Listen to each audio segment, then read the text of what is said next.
चलें बच्चों, अब मैं आपको करवाने वाला हूँ अक्टूबर नवंबर 21 वेरिएंट। बेटा स्टडी प्लान मैं आपको आज रात में सेंड करूंगा ना। ठीक है, ये मैंने लिखा है ना, ये स्क्रीनशॉट अपने ग्रुप पे डाल दें, शहरी के बाद आपके ग्रुप पे आ जाएगा स्टडी प्लान। वो पूरा स्टडी प्लान मैं आपको ऑनलाइन क्लासेस में कवर भी कराऊंगा। ठीक है, इन क्लासेस में पूरा स्टडी प्लान जो मैं आपको दूंगा, पहले रोजे से लेके आज पहला रोजा है और चांद रात तक हम आपको पूरा study plan with day by day practice करवा रहे होंगे। ठीक है बच्चों, आज मैं आपको समझो ये आपका डे 1 है, this is actually day 5, but इसको हम डे 1 कंसिडर करेंगे। आप इसको हम डे 1 कंसिडर कर रहे हैं। ठीक है, अब इसके अंदर कुछ लेक्चर्स भी आपके पास मौजूद होंगे जो मैं आपको रिकॉर्डेड लेक्चर में प्रोवाइड करूंगा। ठीक है, पूरा स्टडी प्लान मैं आपको लेके चलूंगा और इसकी रिकॉर्डिंग भी आपके ग्रुप पे यूट्यूब चैनल पे डल जाएगी। बच्चों मैं अभी आपको एक पेपर करवा रहा हूँ, वो है अक्टूबर नवंबर 21 और वेरिएंट है आपका 22। सही, चलिए बच्चों स्टार्ट करते हैं।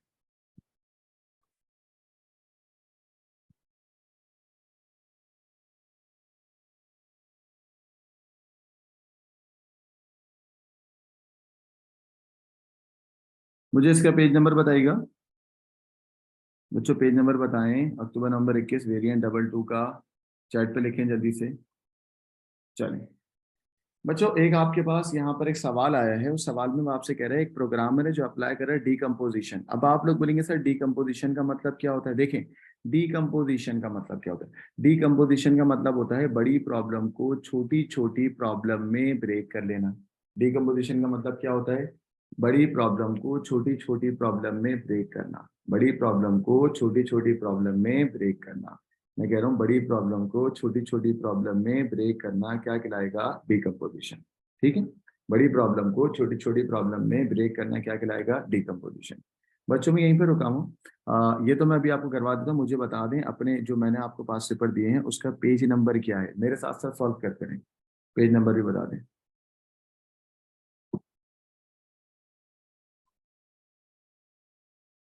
चलें, बड़ी प्रॉब्लम को छोटी छोटी प्रॉब्लम में ब्रेक करना क्या कहलाएगा, डिकम्पोजिशन। ठीक है, तो डिकम्पोजिशन की डेफिनेशन क्या लिखेंगे हम, आप लोग को बताइएगा जरा, जल्दी से बताओ। बड़ी प्रॉब्लम को छोटी प्रॉब्लम में ब्रेक करना, तो आप क्या लिखोगे, breaking down of a big problem into smaller problem, है ना। और जो हमारे नोट्स हैं उसके अंदर पेज नंबर 236 पे ये सवाल दिया हुआ है। एक बच्चा 210 कह रहा है, एक 236 कह रहा है, देख लें खुद ही। अक्टूबर नवंबर 21 वेरिएंट 22, 210 कह रहे हैं बच्चे को। 210 है, चलो ठीक है, देख लें जो भी। डिकम्पोजिशन का मतलब होता है process of breaking big problem into smaller problem ना। Breaking down of a big problem, breaking down of a big problem into smaller problem. हाँ है बेटा, breaking down of a big problem into smaller problem. बड़ी problem को छोटी problem में break करना क्या कहलाएगा, इनटू स्मॉलर प्रॉब्लम। अच्छा, इससे फायदा क्या होता है, इससे ये फायदा होता है बेटा कि आप इजियर टू मैनेज कर लेते हो ना। तो पॉइंट नंबर 2 क्या बोलोगे, इजियर टू सॉल्व। और जिससे टीम वर्क, एक बंदा अलग काम करेगा दूसरा बंदा अलग काम करेगा, that means team work support होगा ना। टीम वर्क जो है वो क्या होगा बेटा, सपोर्ट कर रहा होगा। ठीक है, अच्छा डिकम्पोजिशन का थर्ड पॉइंट आपको लिखवा रहा हूँ। आपको छोटे छोटे मॉड्यूल्स में काम करना कौन बताता है, डिकम्पोजिशन। बड़ी प्रॉब्लम को जो छोटी प्रॉब्लम में ब्रेक करते हैं वो जो एक पार्ट बनता है उसको हम बोलते हैं मॉड्यूल। क्या बोलते हैं बेटा, मॉड्यूल। तो एक्चुअल में डिकम्पोजिशन ने मॉड्यूल्स का कॉन्सेप्ट इंट्रोड्यूस करवाया, है ना। तो मैं बोलूंगा लीडिंग द, हाँ इससे अपर रिक्वायरमेंट भी हो सकता है, हाँ बिल्कुल सही। ठीक है, leading the concept of module. ठीक है, या introduce the concept of module, leading the concept of program modules.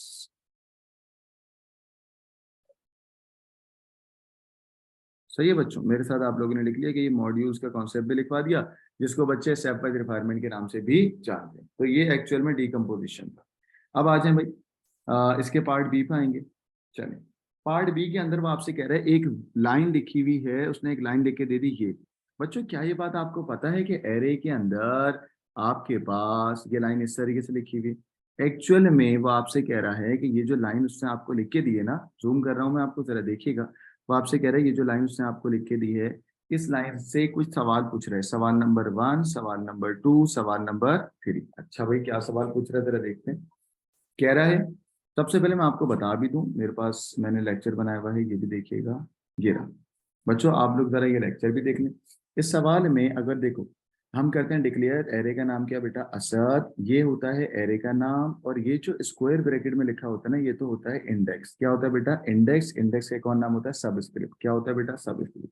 ठीक है, एक और जरा सुनिए, डिक्लेयर असद। असद एक एरे बनेगी, ठीक है, 1D एरे है। 1D एरे में जो 1 होगा ये होगा लोअर बाउंड। लोअर बाउंड का मतलब यहाँ से स्टार्ट हुआ है, कहाँ तक स्टार्ट हुआ बेटा, 20 तक। दैट मीन्स कि 20 तक जाएगा, 20 इज अपर बाउंड। और इस पूरे की एरे की डेटा की टाइप क्या होगी, इंटीजर। ठीक है ना, तो ये तो सबको समझ आता ही। अब वापसी जब मैं सवाल पे आया, जरा देखो इस सवाल में। इस सवाल में वो आपसे पूछ रहा है, ये जो दिस एरे है, दिस एरे एक एरे का नाम है ना, ये एरे 1D है या 2D है। तो आप बोलेगे सर, अगर 1D और 2D के दरमियान डिफरेंस बताता हूँ। अगर लिखा होगा ना, कोई लिखा हुआ है एरे और स्क्वायर ब्रैकेट में अगर लिखा हुआ है एक्स, तो क्योंकि इसमें एक इंडेक्स है, जब एक इंडेक्स होगा तो ये 1D एरे, जब एक इंडेक्स होगा तो ये क्या होगी बेटा, 1D एरे। ठीक है, और अगर एक कोई एरे लिखी हुई है, इस एरे का नाम है ARR2।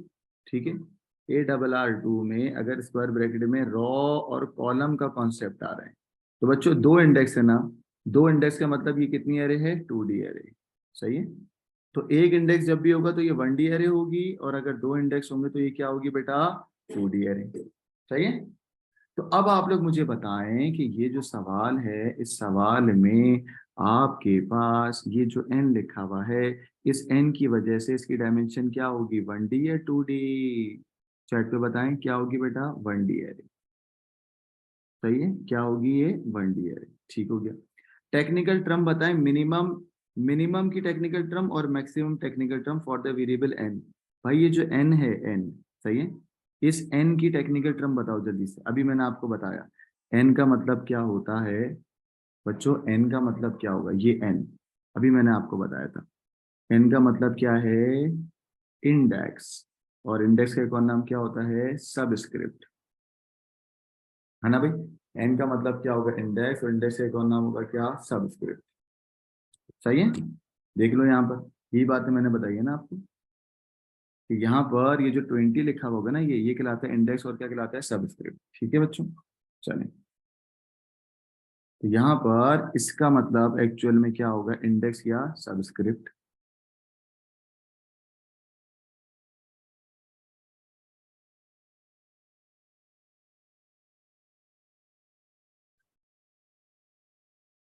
सही है, चलो नेक्स्ट आओ। करेक्ट टेक्निकल टर्म, अच्छा वो नहीं नहीं नहीं नहीं, मिनिमम और मैक्सिमम का पूछ रहा है वो। अच्छा अच्छा, ये आपसे मिनिमम और मैक्सिमम का पूछ रहा है, मैं तो नीचे वाले का जवाब लिख के बैठा हूँ। इधर सुनो बच्चों, वो आपसे कह रहा है अगर मिनिमम होगी, मिनिमम का मतलब क्या होगा बच्चों, मिनिमम, आपसे जो मैंने एन वाला बताया वो नीचे वाले का बताया, देखो एन का आंसर यहाँ लिखा हुआ है ना, correct technical term for the variable N in the pseudo code, तो ये होगा इंडेक्स, और इसका मतलब था सबस्क्रिप्ट, है ना। अच्छा, अब वो कह रहा है जो एन के अंदर मिनिमम वैल्यू होती है और मैक्सिमम वैल्यू होती है, बच्चों चैट पे बताओ, एन में मिनिमम और मैक्सिमम वैल्यू क्या कहलाएगा, लोअर बाउंड और अपर बाउंड, शाबाश, लोअर बाउंड और अपर बाउंड। भाई एरे में मिनिमम वैल्यू क्या कहलाती है, लोअर बाउंड, है ना भाई, और मैक्सिमम वैल्यू क्या कहलाती है, अपर बाउंड। आगे समझ में, सही है, minimum value is lower bound, और minimum value is lower bound, और maximum value is upper bound. हाँ बेटा हाँ, ठीक हो गया। चलें आगे चलते हैं बेटा। अब आ जाओ स्ट्रिंग हैंडलिंग के अंदर, बच्चों स्ट्रिंग हैंडलिंग कहलाता है ये टॉपिक। इस स्ट्रिंग हैंडलिंग की सारी डिटेल इंसर्ट में दी हुई है।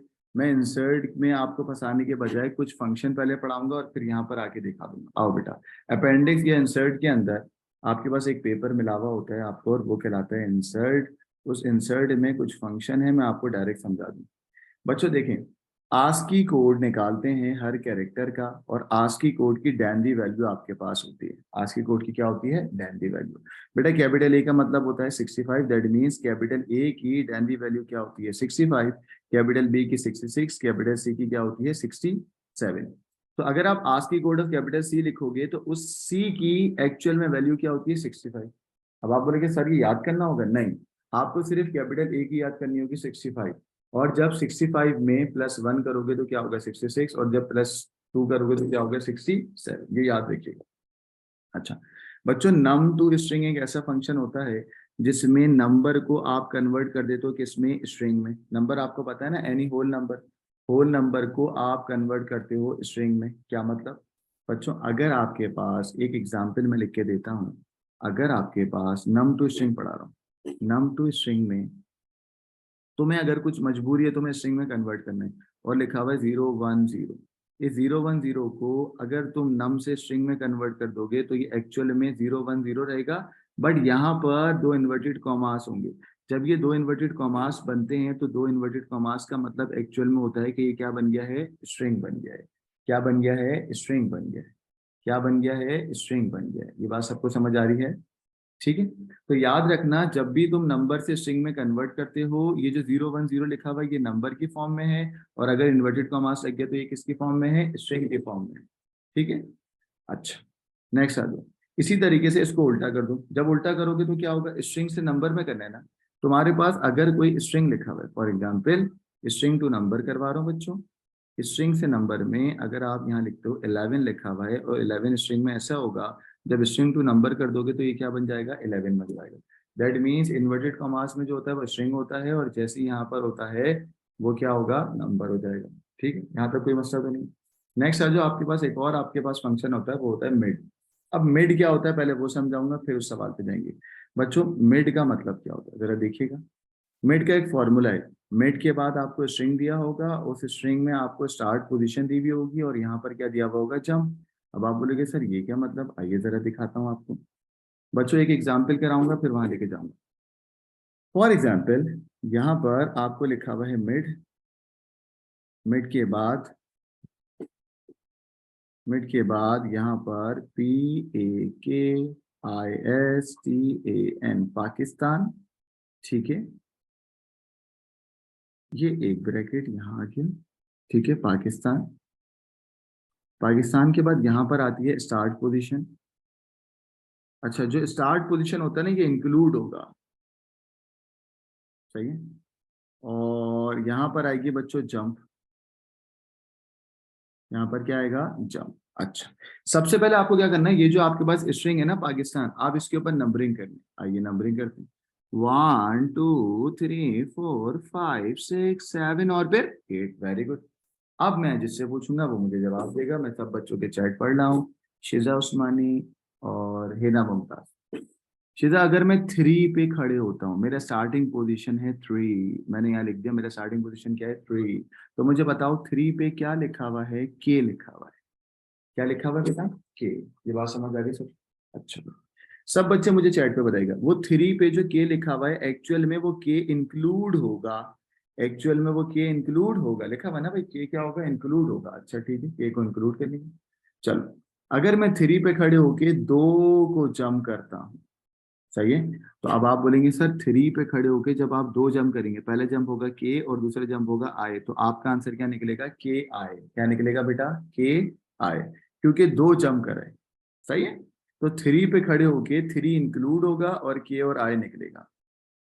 सब बच्चों को ये बात समझ आ गई है? अब मैं आपको सवाल पूछूंगा, मुझे बताना क्या डेटा एक्सट्रैक्ट होगा। सही, डेटा एक्सट्रैक्ट क्या होगा। मैं आपसे कह रहा हूं, अगर आप 3 पे खड़े हुए, आपने कहा सर मैं 3 पे मेरा स्टैंड है, यानी कि 3 मेरी स्टार्टिंग पोजीशन है, तो आप इधर होंगे ना। मैं हाईलाइट कर रहा हूँ, आप के पे होंगे। और बच्चों 3 पे खड़े होके 3 जंप लगानी है। अब बताओ क्या निकलेगा। 3 पे खड़े होके 3 जंप लगानी है, तो आप बोलेंगे सर के पे खड़ा हुआ, एक आगे गया के, दूसरा आगे हुआ आए, और तीसरा क्या हो गया बेटा, इस। यानी कि ये आपका बन गया किस। क्या बन गया, किस।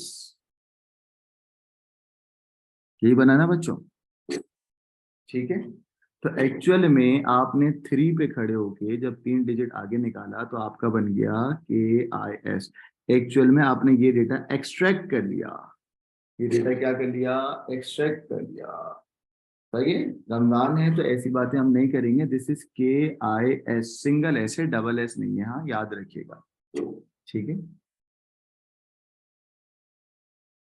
ठीक है ना बच्चों, कोई मसला तो नहीं। एक्चुअल में मिड फंक्शन आपका इस स्ट्रिंग में जो स्टार्टिंग पोजीशन होती है ये, और यहाँ से जितना जंप करना होता है उसको हम देखते हैं। ठीक है, ये बात सबको समझ आ गई है।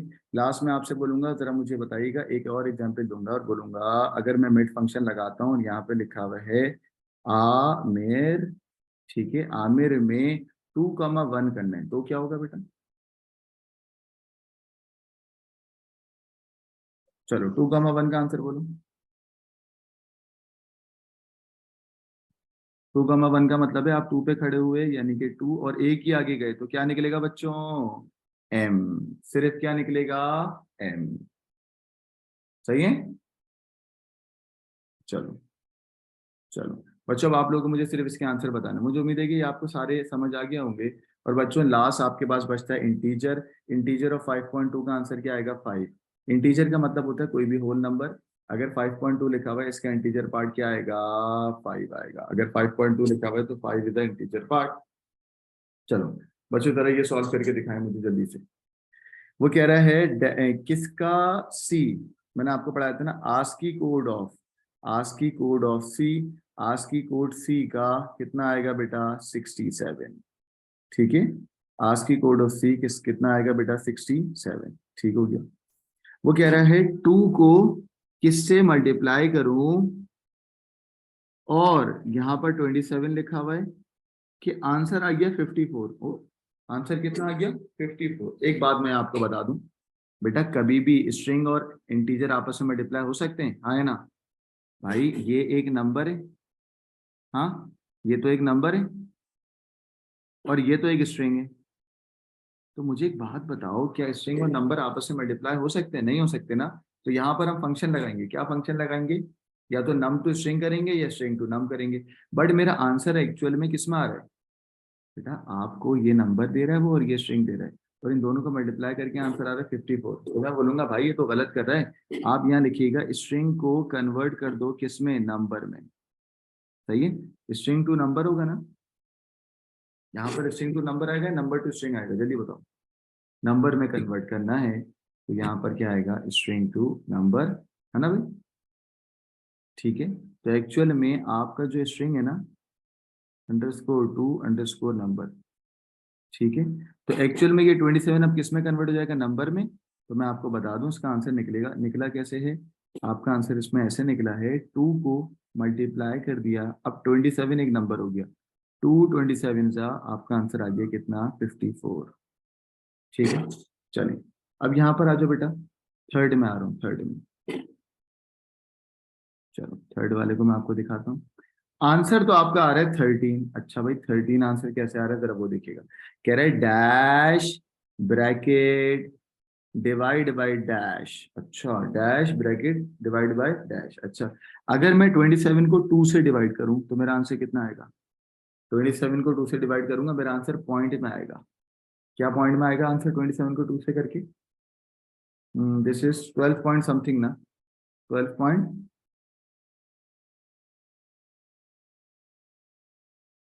हाँ 12 पॉइंट समथिंग कुछ आएगा। ठीक है, अब इसका मुझे 12 पॉइंट समथिंग आएगा, 13 पॉइंट आएगा, 13 पॉइंट आएगा सॉरी, 13 पॉइंट कुछ आएगा ना। जब इसका आंसर 13 पॉइंट समथिंग आएगा और यहाँ पर 13.5 लिखा हुआ है, हामी कह रहे हैं सर 13.5, हामी 13.5, बट यहाँ पर तो 13 चाहिए, तो तुम इसका क्या निकाल लोगे बच्चों? इंटीजर पार्ट निकाल लोगे। क्या निकाल लोगे बच्चों? Integer part. तो तुम यहाँ बोलोगे सर इंटीजर लगा दें। क्या लगा दें? इंटीजर।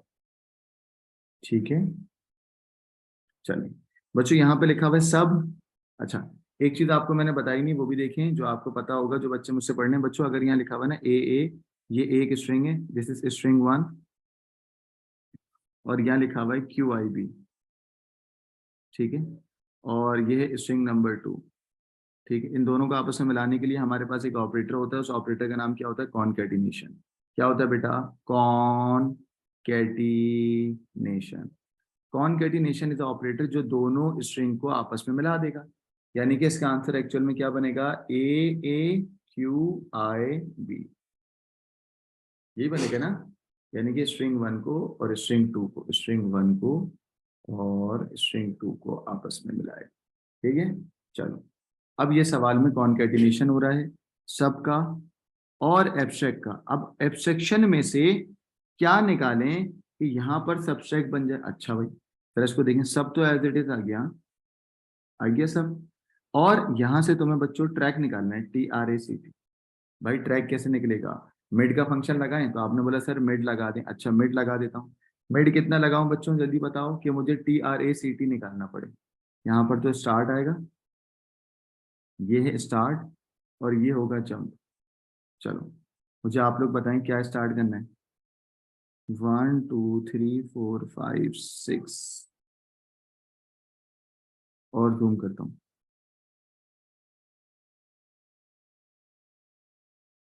चलो, 1 2 3 4 5 6 7 8 9 10 11।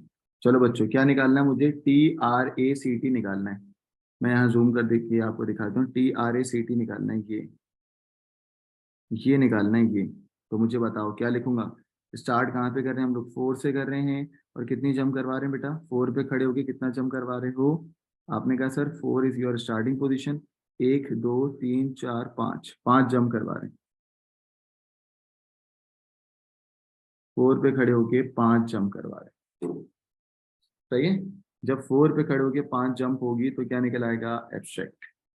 ठीक है। तो ट्रैक यहां से निकल आया, और सब ये था, दोनों को मिला दिया, क्या बन गया, सब्ट्रैक्ट। सब ट्रैक्ट।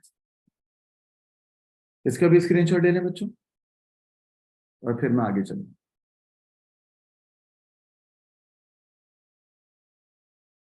चलिए, नेक्स्ट उस पर चल रहा हूँ बेटा। आइएगा बच्चों, ये सवाल है, बिल्कुल आसान सवाल है, बिल्कुल आसान सवाल है, देख लें इसको। थोड़ी सी मैं स्पीड बढ़ाऊंगा। यहाँ तक मुझे उम्मीद है कि आपको कोई मसला नहीं हो रहा होगा। देखिए, मैं हमेशा कहता हूँ कि जब भी इस तरीके के सवाल आपके पास आए ना, तो इस सवाल में ट्रू को आप बोलते हैं 1, ठीक है, और ट्रू को आप 1 बोलें, फॉल्स को आप क्या बोलते हैं, 0। ठीक है। तो आप इसको आसान कर लें अब सवाल। देखो 1 मिनट में हो जाएगा सब। वो आपसे कह रहे हैं पंप ऑन, पंप ऑन के अंदर आपने ट्रू, ट्रू का मतलब 1 किया हुआ है। प्रेशर ओके, प्रेशर ओके के अंदर 1 है, ट्रू का मतलब।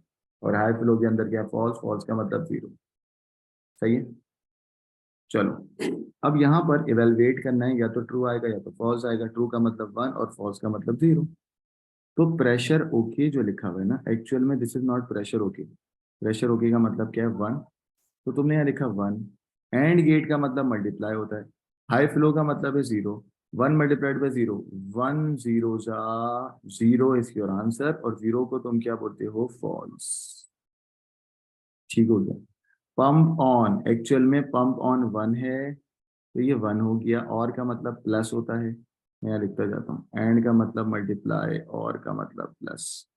अच्छा, प्रेशर ओके का मतलब क्या है बेटा, देखो प्रेशर ओके का मतलब 1। तो एक्चुअल में 1 + 1, आंसर 1। 2 तो होगा नहीं, 1 और 0 लिखना है। 1 + 1 का आंसर 1। तो 1 को हम क्या बोलते हैं बेटा, ट्रू। चलो, नॉट पंप का मतलब क्या है, not pump on. Pump on में जो भी लिखा है उसको उल्टा कर दो। जब उल्टा करोगे तो ये 0 हो जाएगा, प्लस ब्रैकेट वाले का अलग से आंसर निकालो। प्रेशर ओके का मतलब क्या है, 1 मल्टीप्लाइड बाई, जो भी हाई फ्लो में लिखा हुआ उसका उल्टा करूंगा, तो 0 को उल्टा करा 1।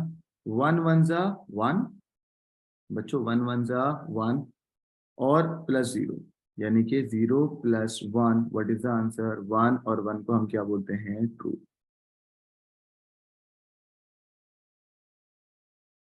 लास्ट में ये तो उल्टा होगा, नॉट का मतलब उल्टा है, पहले पूरा ब्रैकेट सॉल्व करो। पंप ऑन का मतलब क्या है, 1, प्लस प्रेशर ओके का मतलब क्या है, 1। 1 + 1, 1 + 1, 1 आ गया। एक्चुअल में इस ब्रैकेट का मतलब क्या हो गया, 1 multiplied by, not high flow का मतलब क्या है, 0 था, 0 को क्या लिख दिया हमने, 1। 1 मल्टीप्लाइड बाय 1, आंसर क्या आएगा बेटा, 1। और उल्टा कर दूंगा तो आंसर क्या आएगा, 0। 0 को क्या बोलता हूँ, फॉल्स। ठीक है बच्चों। चलिए आगे चले हम लोग। चलिए,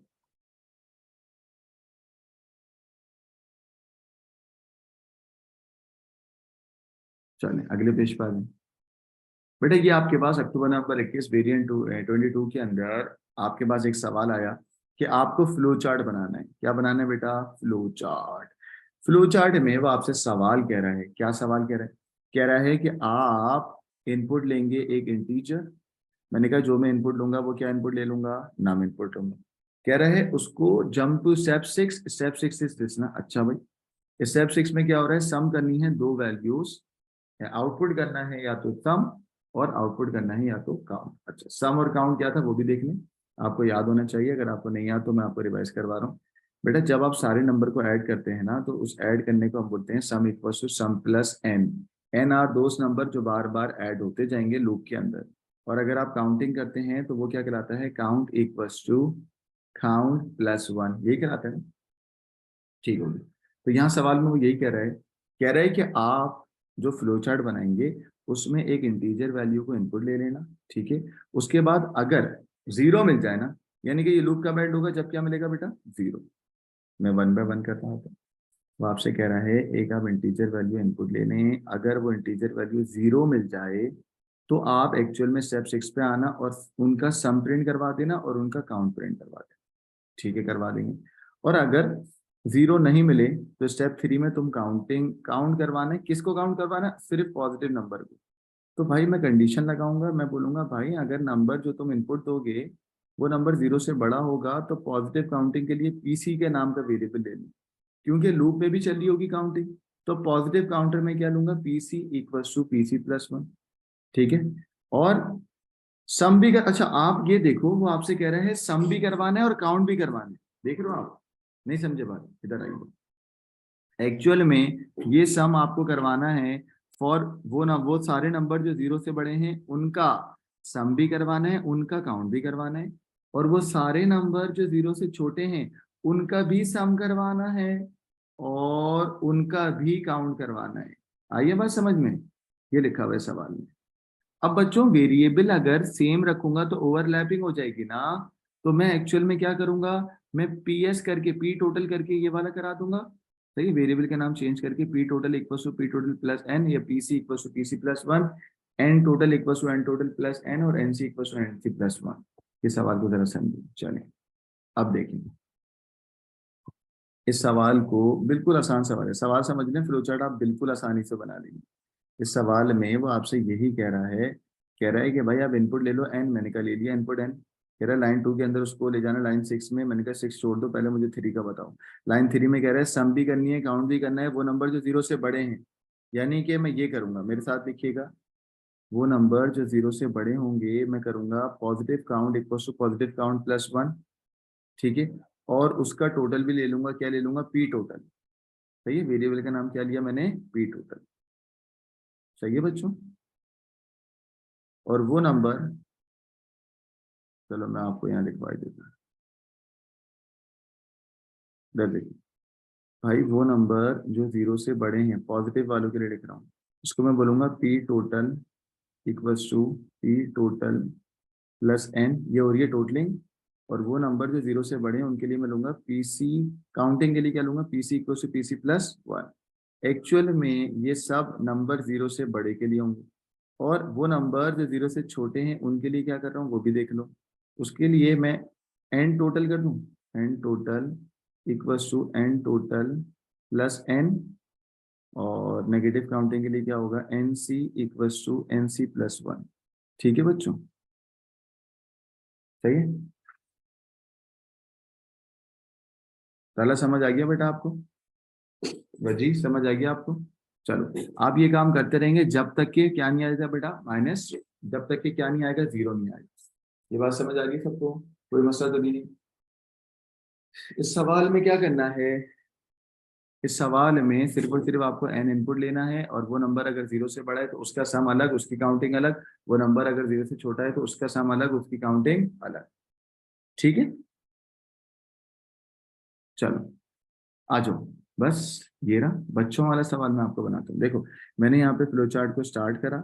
मैंने यहाँ पर बोला पॉजिटिव काउंटिंग के लिए पीसी को जीरो करा, नेगेटिव काउंटिंग के लिए एनसी को जीरो करा, पॉजिटिव काउंटिंग के लिए पी टोटल को जीरो करा। सही है। और नेगेटिव टोटल के लिए एन टोटल को जीरो करा। अब बच्चों मैं इनपुट जो ले रहा हूँ उसको एक्चुअल में नम ले रहा हूँ, तो सारी कंडीशन किस पे लगेगी, नम पे। मैंने कहा अगर नम, कंडीशन आ गई, अगर नम जीरो है तो भाई तुम सब चीजें खत्म कर देना। जब तुम खत्म करोगे तो तुम चार चीजें रख रहे हो, positive total, positive counting, negative total, negative counting, और फिर अपने लोग को क्या करा दिया तुमने, स्टॉप करा दिया। अगर ऐसा ना हो, नंबर जीरो से बड़ा हो, अगर वो नंबर जीरो से बड़ा हो तो तुम पॉजिटिव काउंटिंग और पॉजिटिव टोटलिंग करेंगे, है ना। और अगर नंबर जीरो से छोटा हो तो नेगेटिव काउंटिंग और नेगेटिव टोटलिंग करा तुमने, सही है। अगर ये करा भी है तो ये घूम के दोबारा लूप चल रहा है, बार बार चलता रहेगा, सही है ना। ये लूप का मैंने सिंबल बनाया, ये लूप बार बार चलता रहेगा। और अगर ये यहां से भी जाता है तो भी ये यूं करके बार बार चलता रहेगा, सही है बच्चों। तो ये लूप स्टॉप कब होगा, जब नंबर में जीरो आएगा तो सारे नंबर ऑफ पॉजिटिव टोटल, सारे नंबर ऑफ पॉजिटिव काउंटिंग, सारे नंबर ऑफ नेगेटिव टोटल, सारे नंबर ऑफ नेगेटिव काउंटिंग। इसका स्क्रीनशॉट लेने बच्चों, अगर कोई सवाल है तो मुझसे पूछ लें चैट में, मैं फिर आगे चलूँ और अपने अपने ग्रुप्स पे शेयर भी करूँ।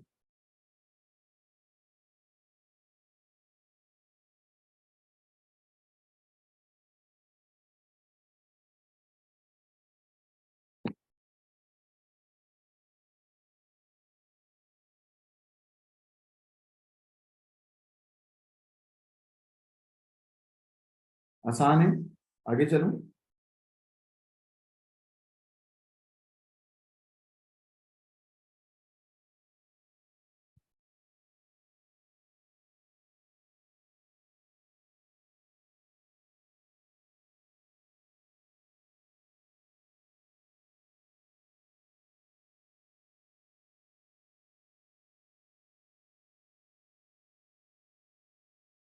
चलिए नेक्स्ट क्वेश्चन। अच्छा बच्चों, ये एक आपके पास वो होता है, एप्लीकेशन डेवलपमेंट मॉडल होता है, स्टडी केस होता है, जिसमें आपको वो आपसे रेड वगैरह पढ़ाते हैं, बताता है रैपिड एप्लीकेशन डेवलपमेंट। ये मैंने आपको अभी तक नहीं पढ़ाया है तो आप लोग फिलहाल इस सवाल को देख लें। बट आपको सिर्फ बता रहा हूँ कि एक सॉफ्टवेयर कंपनी है जो वर्किंग कर रही है एक प्रोजेक्ट पे, जो डेवलप कर रहा है वेबसाइट ऑफ द स्कूल, ठीक है। वेबसाइट ऑफ द स्कूल बना रहे हैं ना, एक प्रोजेक्ट है। Next, the school principal has some idea about the appearance of the website but it is unclear, उसको पता ही नहीं है डिटेल ऑफ द सॉल्यूशन क्या है, बस हल्का फुल्का वो कह रहा है बस इस तरीके से होना चाहिए। The principal would like to see the initial version of the website. ठीक है, ये बात सबको समझ आ गई होगी कि एक प्रिंसिपल है भाई, वो प्रिंसिपल को बस वेबसाइट बनवानी है, सुनहरे ख्वाब हैं, बस उसको उस वेबसाइट में डलवाना है क्या वो नहीं पता, कह रहा है बस मुझे वेबसाइट अच्छी दिखनी चाहिए, खूबसूरत, ठीक है। Identify the life cycle method. बच्चों मैंने अभी लाइफ साइकिल मेथड की वीडियो भी अपलोड नहीं करी है, सिर्फ आपको बता रहा हूँ कि best life cycle method for this condition क्या होगी बेटा, rapid application development. Rapid application development का मतलब होता है एक प्रोटोटाइप दिखा देना, प्रोटोटाइप समझते हैं ना आप लोग, प्रोटोटाइप दिखा देना early stage for the principal, उस प्रिंसिपल की वेबसाइट ऑफ द स्कूल जो है उसके लिए बेस्ट लाइफ साइकिल कौन सी होगी, लाइफ साइकिल का method rapid application development. Provide करेंगे हम क्या, वर्किंग मॉडल, ठीक है। अच्छा यहाँ पर वो आपसे ये भी कह रहे the website project has progress to the design stage. तीन एक्टिविटी बता दो जो तुम डिजाइन स्टेज पे करते हो। बच्चों ये डिजाइन स्टेज का मतलब कौन सा स्टेज है, प्रोग्राम डेवलपमेंट साइकिल। याद है ना, मैंने प्रोग्राम डेवलपमेंट साइकिल आपको पढ़ाया था। प्रोग्राम डेवलपमेंट साइकिल में कितने स्टेज थे बेटा, पांच। कौन कौन से, जल्दी बताओ। पीडीसी साइकिल के पांच स्टेज तो मैं यही रिवाइज करवा दूं। नंबर वन कौन सा था, analysis, analysis. Number two design, फिर क्या था, कोडिंग, फिर क्या था, टेस्टिंग, याद आ रहा है, और फिर क्या था, मेंटेनेंस, है ना। तो वो आपसे कह रहे हैं डिजाइन स्टेज पे क्या एक्टिविटी हो रही है ये बता दो। मैंने कहा अभी बताया था। मैंने कहा भाई डिजाइन स्टेज पे हम डेटा स्ट्रक्चर, सबसे पहले मैं आप बच्चों को बोलता हूँ हमेशा डेटा स्ट्रक्चर सबका सब कहाँ पे डिसाइड होता है बेटा, डिजाइन स्टेज पे, है ना भाई। डिजाइन स्टेज पे यूजर इंटरफेस की बारी भी होती है, प्रोग्रामिंग लैंग्वेज को हम चूज कर लेते हैं, और सूडो कोड, फ्लो चार्ट वगैरह सब किस पे बनाते हैं, प्रोग्राम डेवलपमेंट साइकिल के डिजाइन स्टेज पे, प्रोग्राम डेवलपमेंट साइकिल के डिजाइन स्टेज। सही है बच्चों। वो बच्चे जो मेरे नए व्यूअर्स हैं, या वो बच्चे जिन्होंने मुझे आज पहली मर्तबा ज्वाइन किया, मैं उनको बता दूं। अच्छा, मैं उनको बता दूं कि ना मेरे पास इन सारे रिकॉर्डिंग, इन सारे P2 की सारे लेक्चर्स की शॉर्ट रिकॉर्डिंग मौजूद है, 10 से 15-15 मिनट की। जैसे अब एक बच्चा बोलेगा कि सर ये प्रोग्राम डेवलपमेंट साइकिल का रिकॉर्डेड लेक्चर है। यस बेटा है, 5 से 10 मिनट का लेक्चर है। अगर आप लोग बोलेंगे तो मैं आप लोगों को प्रोवाइड कर दूंगा। मैंने यूट्यूब पे पब्लिक नहीं किया हुआ उसको। अगर आप लोग बोलेंगे तो मेरे नंबर पर मुझे मैसेज करिएगा, मैं आपको उसकी रिकॉर्डिंग प्रोवाइड कर दूंगा। पूरे पेपर 2 की प्लेलिस्ट है शॉर्ट वीडियोस के फॉर्म में। ठीक है, चलिए। तो पेज नंबर 214 पूरा आपको समझ आ गया? मुझे बता दें मेरी स्पीड सही है, स्लो चल रहा हूँ, फास्ट चल रहा हूँ, ये सही है इसी स्पीड से? चलें, अब आ जाओ अगले सवाल। ठीक है, अगले सवाल पे अगर हम आप लोग को आएंगे बच्चों, मैंने आपको पढ़ाया था रिकॉर्ड और एरे। ठीक है, रिकॉर्ड और एरे। चलो इधर आओ। देखो याद रखना, दो तरीके की आपको मैंने चीजें बताई थी, एक था रिकॉर्ड और एक होता है एरे। लिंग्विस्टिक स्टैक क्यों नहीं, वो तो एब्स्ट्रैक्ट डेटा टाइप होती है। देखो, एक आपके पास होता है एरे, बिल्कुल बेसिक बात बता रहा हूँ। एरे और रिकॉर्ड में क्या फर्क है? एरे और रिकॉर्ड में क्या फर्क है, जल्दी बताओ। पहला जरा बेटा कॉल पे आओ, बताओ, बता सकते हो? आप तो जीनियस बच्चे हो ना। चलिए बताओ, रिकॉर्ड और एरे में क्या फर्क है?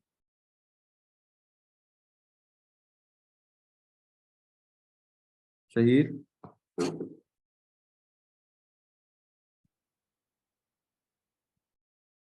देखो बच्चों, मल्टीपल डेटा को स्टोर करने वाला डेटा स्ट्रक्चर होता है। ठीक है, अब डेटा स्ट्रक्चर दो तरीके का होगा। एक होगा एरे, एब्स्ट्रैक्ट डेटा टाइप की बात नहीं कर रहा। एक होता है एरेस और एक होता है रिकॉर्ड। अच्छा, एरे स्टोर करता है क्या? Multiples value of same data type या different data type? Of same data type. यानी कि इन सबकी डेटा की टाइप क्या होगी, एक ही होगी। क्या मतलब हुआ? मतलब सिंपल सा था कि अगर ये 1D एरे मैंने आपको बना के दी है, इस 1D एरे में अगर यहाँ इंटीजर है तो यहाँ पर भी इंटीजर आएगा, यहाँ पर भी इंटीजर आएगा, और यहाँ पर भी इंटीजर आएगा, और यहाँ पर भी इंटीजर आएगा। यानी कि array store multiples data, multiples value, और डेटा की टाइप क्या होगी बेटा, सेम डेटा टाइप होगी। डेटा की टाइप क्या होगी बेटा, सेम डेटा टाइप होगी। ये बात समझ आ गई? एरे का ये ड्रॉबैक है। ठीक है, बट जो रिकॉर्ड होगा, रिकॉर्ड स्टोर करता है मल्टीपल्स वैल्यू। रिकॉर्ड स्टोर करेगा multiples value of different data type. Multiples value of different data type. Data की टाइप क्या होगी बेटा, डिफरेंट होगी। इसका मतलब ये होता है कि अगर ये रिकॉर्ड है, उस रिकॉर्ड में यहाँ पर अगर इंटीजर है तो यहाँ पर स्ट्रिंग भी आ सकता है, यहाँ पर बूलियन भी आ सकता है। आगे बात समझ? तो भाई रिकॉर्ड डिफरेंट डेटा टाइप को स्टोर कर सकता है, एरे जो है वो सिंगल डेटा टाइप को स्टोर कर सकता है। Got it? फिर मैं सवाल करवाऊंगा आपको। चलें, इस सवाल के अच्छा, रिकॉर्ड कैसे बनता है? एरे तो आपको पता है कैसे बनता है। एरे बनता है डिक्लेयर या एरे इनिशियलाइज या एरे डिक्लेयर, ऐसे होगा। एरे, एरे का नाम अगर 1D है तो 1D आ जाएगा, और लोअर बाउंड 1 से लेके कितना है, अगर यहाँ पे 1 2 3 4 और 5 है तो यहाँ पर आप करोगे 1 से लेके कितना बेटा, 5 तक। यही करोगे ना, 1 से लेके कितना करोगे, 5 तक। ठीक है, ऐसे एरे बनता है, और एरे आपको आता होगा। नहीं आता तो मुझे बताइएगा, मैं उसके रिकॉर्डिंग या कोई क्लास लूंगा। रिकॉर्ड कैसे बनेगा? रिकॉर्ड के लिए आपको लिखना होता है टाइप, और नीचे क्या लिखना होता है बेटा, एन टाइप। ठीक है, और इस रिकॉर्ड का नाम अगर रिकॉर्ड है तो तुम टाइप के आगे लिखोगे कि भाई मैं क्या बनाने जा रहा हूँ, रिकॉर्ड बनाने जा रहा हूँ। ठीक है, इस तरीके से रिकॉर्ड बनता है। फिर रिकॉर्ड में यहाँ पर हर वेरिएबल का नाम उसकी डेटा की टाइप, वेरिएबल का नाम डेटा की टाइप, वेरिएबल का नाम डेटा की टाइप। देख रहे हो बच्चों रिकॉर्ड? सही है। यहाँ पर अगर एक्स है, एक्स की डेटा की टाइप इंटीजर है। अगर ये वाई नाम की चीज है या वाई नाम का वेरिएबल है, उसकी डेटा की टाइप अलग है। अगर ये जेड है तो जेड नाम की डेटा की टाइप लेट सपोज बूलियन है। ठीक हो गया? सबको समझ आ गई है ना, रिकॉर्ड और एरे? चाहिए। चलो अब सवाल दिखाते हैं हम आपको। क्या आपके पास एक सवाल आया? बच्चे सवाल के अंदर वो आपसे क्या कह रहे हैं, मैं बगल लंबी करे आगे चल रहा हूँ। एक फील्ड है, फील्ड का मतलब होता है कॉलम, कॉलम है स्टूडेंट आईडी, स्टूडेंट आईडी की डेटा की टाइप तुम्हें क्या लगा नजर आ रही है बेटा, स्ट्रिंग नजर आ रही है ना। मैं यहाँ लिख देता हूँ, एक्चुअल में तुम्हें लग रहा है कि स्ट्रिंग है। ईमेल है, स्टूडेंट आईडी इज स्ट्रिंग, ठीक है। एक ईमेल है, ईमेल की भी क्या लग रही है, स्ट्रिंग लग रही है। club_1 ये तो तुम्हें इंटीजर लग रहा है, club_2 ये भी इंटीजर लग रहा है, club_3 ये भी क्या लग रहा है, इंटीजर। अब वो आपसे कह रहा है एक रिकॉर्ड बना दो। क्या कह रहा है बेटा, एक रिकॉर्ड बना दो, और उसका जो डेटा की टाइप है उस डेटा टाइप को हमने बोला है स्टूडेंट। यानी कि रिकॉर्ड का नाम टाइप बोल के करते हैं ना, type student, type student declare. ठीक है, टाइप स्टूडेंट।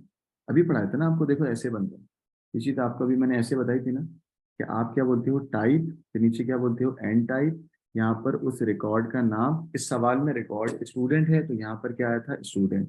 स्टूडेंट के बाद पहला वेरिएबल को डिक्लेयर करो, उसकी डेटा की टाइप क्या, दूसरे वेरिएबल को डिक्लेयर करो, उसकी डेटा की टाइप क्या। तो यहाँ पर एक्चुअल में हमने यही करा, स्टूडेंट आईडी को डिक्लेयर करा, उसकी डेटा की टाइप स्ट्रिंग। यहाँ पर ईमेल, ईमेल की डेटा की टाइप ईमेल, ईमेल की डेटा की टाइप स्ट्रिंग। खुद देखिए, क्लब वन को डिक्लेयर करा, डेटा की टाइप क्या है, इंटीजर। क्लब टू की डेटा की टाइप इंटीजर। क्लब थ्री की डेटा की टाइप इंटीजर, और आखिर में हमने इस रिकॉर्ड को बंद कर दिया। 3 मार्क्स मिल गए बच्चों आपको। ठीक है। अब वो क्या कह रहा है, कह रहे हैं जो तुमने टाइप बनाई है ना, उस टाइप को एक एरे के अंदर इनिशियलाइज कर दो। टाइप को एक एरे के अंदर इनिशियलाइज कर दो। दोबारा सुनना, एक 1D एरे है, 1D एरे का नाम है मेंबरशिप। मेंबरशिप में कितने एलिमेंट हैं, आप उसने 1 से लेके कितना बेटा, 3000 तक। तो एक्चुअल में राइट सूडो कोड लिखना है। मैंने कहा डिक्लेयर, डिक्लेयर मेंबरशिप। तो भाई डिक्लेयर मेंबरशिप, मेंबरशिप क्योंकि एरे है, कितनी एरे है, 1 से लेके 3000 तक। इसकी डेटा की टाइप जो तुमने ऊपर बनाई है ना, वो कर दो। ठीक है। एरे में आपने अपनी मर्जी की डेटा की टाइप बना ली, और जो अपनी मर्जी की डेटा की टाइप तुमने बनाई है वो ये है, जिसको तुमने रिकॉर्ड बोला है। ठीक है, कोई मसला है, रिकॉर्ड स्ट्रक्चर। ठीक है, चलिए। कह रहे हैं sum of the elements of the array are unused. कुछ एरे में एलिमेंट है जो यूज नहीं हुए। तो कुछ एक ऐसा तरीका बताएं जिससे पता लगे कि एरे के एलिमेंट क्या है, अनयूज। एरे के एलिमेंट क्या है, अनयूज। अच्छा भाई, एरे के एलिमेंट क्या है, अनयूज।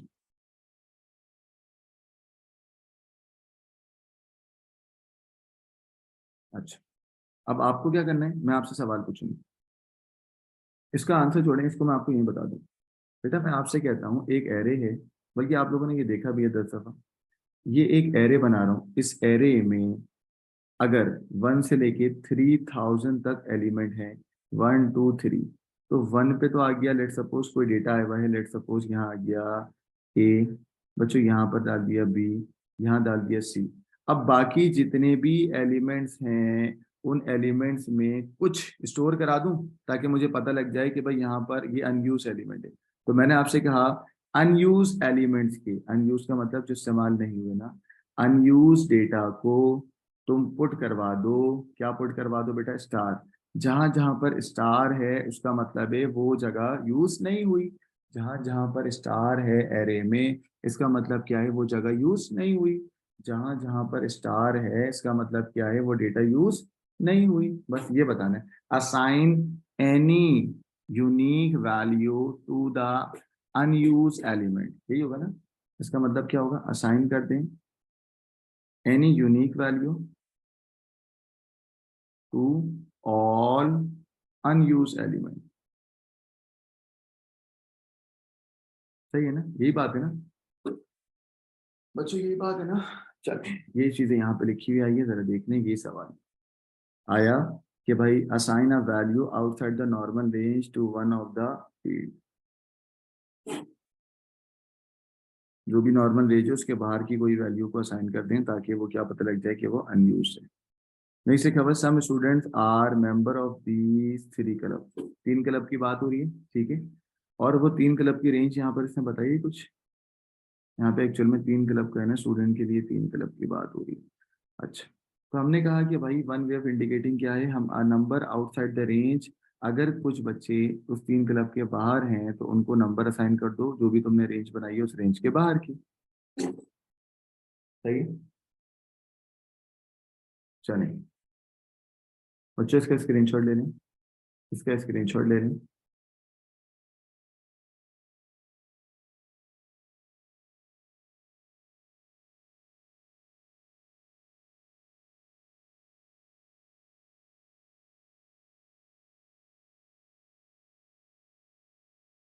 चलो अगला सवाल है, हाँ ये अच्छा सवाल।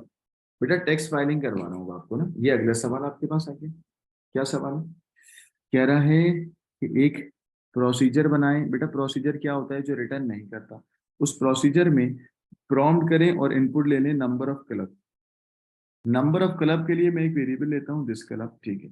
आउटपुट करिएगा student ID of all the student who are member of that club, output and total of this club, ठीक है।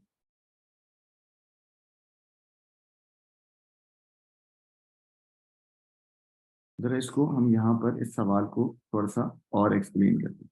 बच्चों इस सवाल में एक प्रोसीजर बन रहा है और प्रोसीजर का नाम क्या है? गेट आईडी, ठीक है। गेट आईडी में तीन काम हो रहे हैं, ठीक है। पहला काम, दूसरा काम, तीसरा काम, ठीक है। पहला काम क्या हो रहा है बेटा?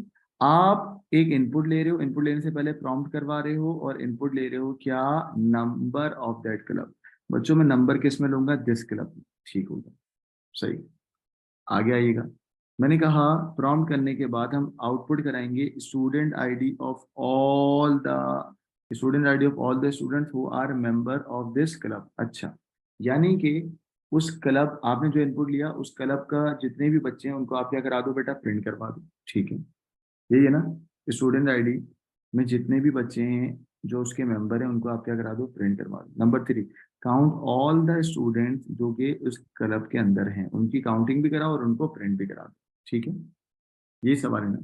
ठीक है। अब आ जाओ बेटा, आपके पास एक एरे बनी हुई है, एरे का नाम है मेंबरशिप और मेंबरशिप के अंदर है इंडेक्स। अब आप बोलोगे सर ये एरे का है, क्योंकि ये पार्ट बी है। इधर देखो, ये है आपके पास इस सवाल के अंदर एक एरे बनी हुई है, उस एरे का नाम है क्या? मेंबरशिप, ठीक है। उस मेंबरशिप में ये रही एरे, ये रही ना एरे। मेंबरशिप में कितने एलिमेंट है बेटा? 3000। ये बनी हुई देख लो। तो मैं यहाँ आपको लिख रहा हूँ कि एक्चुअल में आपके पास एक मेंबरशिप नाम की इंडेक्स है, मेंबरशिप नाम की एरे है, जिसमें 1 से लेके कहाँ तक गए? 3000 तक। हर बच्चों को या दिस क्लब जो भी होगा उसको इस एरे के अंदर सर्च करवाना है, ठीक है। आइए, सबसे पहले सबसे पहले मैंने प्रोसीजर का नाम लिखा, प्रोसीजर का नाम क्या लिखा? गेट आईडी, लिख लिया। इंडेक्स रखा क्योंकि इंडेक्स मेरे 1 से स्टार्ट हो रहे हैं, कहाँ तक जा रहे हैं? 3000 तक। फिर जो तुम प्रॉम्प्ट और इनपुट लोगे उसको दिस क्लब के नाम से मैं यहाँ पर डिक्लेयर भी कर रहा हूँ, ठीक है, क्योंकि वो नंबर होगा और एक मेरी काउंटिंग होगी, क्योंकि लिखा मैंने काउंट करना है सारे स्टूडेंट को, ठीक है। तो मैंने उसको भी क्या कर दिया? प्रिंट कर दिया। अब मैं इस सवाल में, क्योंकि उसने लिखा है प्रॉम्प्ट के साथ करना है, तो ये प्रॉम्प्ट हो गया, ठीक है। और फिर यहाँ पर इनपुट ले लिया दिस क्लब, ठीक है। मैंने प्रॉम्प्ट कर दिया कि भाई please enter your number. Prompt का मतलब होता है एक मैसेज प्रिंट करना, ठीक है। और उसके बाद मैंने उसको इनपुट ले लिया, इनपुट में क्या ले लिया? This club is a variable का नाम जो वैल्यू को इनपुट ले रहा है।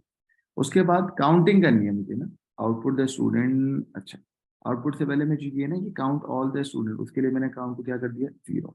अब मैं इसके लिए फॉर का लूप लगाऊंगा। फॉर इंडेक्स इक्वल टू 1 से लेके कहाँ तक? 300 तक। फिर अपने इस दिस क्लब को हर एरे के इंडेक्स पे सर्च कराऊंगा, हाँ है ना? ठीक है ना? और सवाल में टोटल 3 क्लब की बात हो रही है, क्लब 1, क्लब 2 और क्लब 3, ठीक है। अब इधर देखिए, मैंने यहाँ पर एक्चुअल में क्या करा? मैंने कहा फॉर इंडेक्स इक्वल्स टू 1 से लेके कहाँ तक? 3000 तक।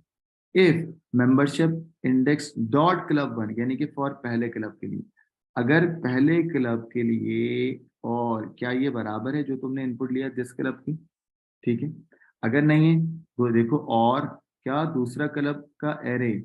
मुझे ये बात समझ आती है? तुम्हारे पास एक वेरिएबल है वो है क्लब 2 और ये उसकी आपकी क्या है बेटा? एरे। दोनों के दरमियान डॉट आ गया और ये इनपुट जो लिया वो, क्या ये दूसरे के बराबर है? नहीं। क्या ये तीसरे क्लब के इंडेक्स के बराबर है? अगर इनमें से कोई भी एक कंडीशन के लिए आपने बीच में क्या लगाया हुआ है? और क्या लगाया हुआ है? और अगर कोई भी एक कंडीशन अगर कोई भी एक कंडीशन इस एरे में तुम्हें मिल जाएगी, अगर किसी भी एक क्लब के लिए तुम्हें इस एरे में डेटा मिल रहा है, सर्च हो रहा है ना एक्चुअली, सही है। दिस क्लब जो तुमने इनपुट लिया था उसको तुम इस एरे में 1 बाय 1 सर्च करवा रहे हो, for first index, for second index, for third index, for fourth index. बस सिर्फ एक बात जो आपको थोड़ी तकलीफ दे रही होगी वो ये कि सर अगर मैं यहाँ लिखता दिस क्लब और मैं उसको सर्च करवाता, अगर मैं यहाँ लिखता दिस क्लब जो तुमने इनपुट लिया वो, उसको तुम सर्च करवाओ मेंबरशिप के इंडेक्स में, तो तुम कहते सर हाँ ये तो समझ आ रहा है। लेकिन जैसे ही मैंने डॉट क्लब वन करा तो आपको तकलीफ हुई, इसलिए क्लब वन करा क्योंकि बेटा इस एरे में दो ही चीजें, क्लब वन का पार्ट तो नहीं है, क्लब टू का पार्ट तो नहीं है, क्लब थ्री का पार्ट तो नहीं है, तो मुझे तीनों को, तीनों कंडीशन के बीच में क्या लगा है, और तीनों कंडीशन के बीच में क्या लगा है, और कि यार कुछ भी अगर मिल जाए ना, अगर कुछ भी मिल जाए ना, तो तुम count equals to count plus one कर देना। अगर कुछ भी मिल जाए ना तो तुम count equals to count plus one कर देना, क्योंकि उसने बोला है अगर जो भी मिल जाएगा उसकी तुम काउंटिंग भी करा लेना और उसको प्रिंट भी करवा देना। ठीक है, सवाल में लिखा हुआ है अगर फाइंड हो जाए तो दो काम करने हैं, उसके सारे एलिमेंट्स को प्रिंट भी करवाना है और उसकी काउंटिंग भी कर लेनी है कितने बच्चे आपको मिले हैं। तो यहाँ पर बच्चों अगर अगर कुछ भी मिल जाएगा तो उसकी मैं काउंटिंग भी कर लूंगा, देख रहा हूँ मैंने उसकी काउंटिंग भी कर ली। और बच्चों मैंने उस मेंबरशिप इंडेक्स की स्टूडेंट आईडी को भी क्या करा दिया, प्रिंट करा दिया। ये स्टेप नंबर टू में लिखा हुआ है और ये स्टेप नंबर थ्री में लिखा हुआ है, देख सकते हो आप लोग। स्टेप नंबर टू में एक्चुअल में ये लिखा हुआ है और स्टेप नंबर थ्री में एक्चुअल में काउंटिंग लिखी है। सही है, ठीक हो गया। ये करने के बाद तुमने फॉर्मल तरीके से जब अपना लूप एंड करा, ये वाला, जब तुमने लूप एंड करा तो तुमने प्रिंट करा देयर आर इतने काउंट और इतने student IDs in the club. ठीक है बच्चों, इसका स्क्रीनशॉट लें।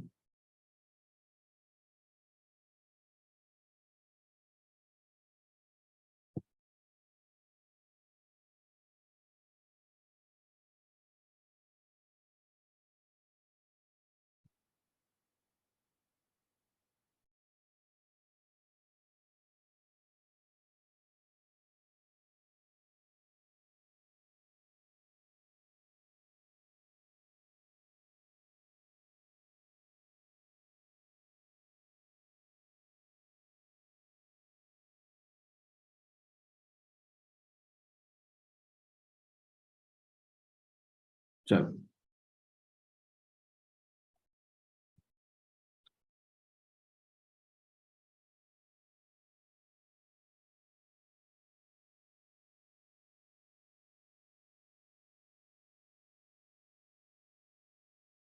कला बेटा मैं अनम्यूट कर रहा हूँ इस सवाल को, ये सवाल समझ आ गया आपको? कला खान, ये आ गया। कला इस सवाल में क्या हुआ है, बस सवाल का मतलब बता दे मुझे बस। इस सवाल में फंक्शन बनाना है प्रोसीजर बनाना है, जल्दी बताओ।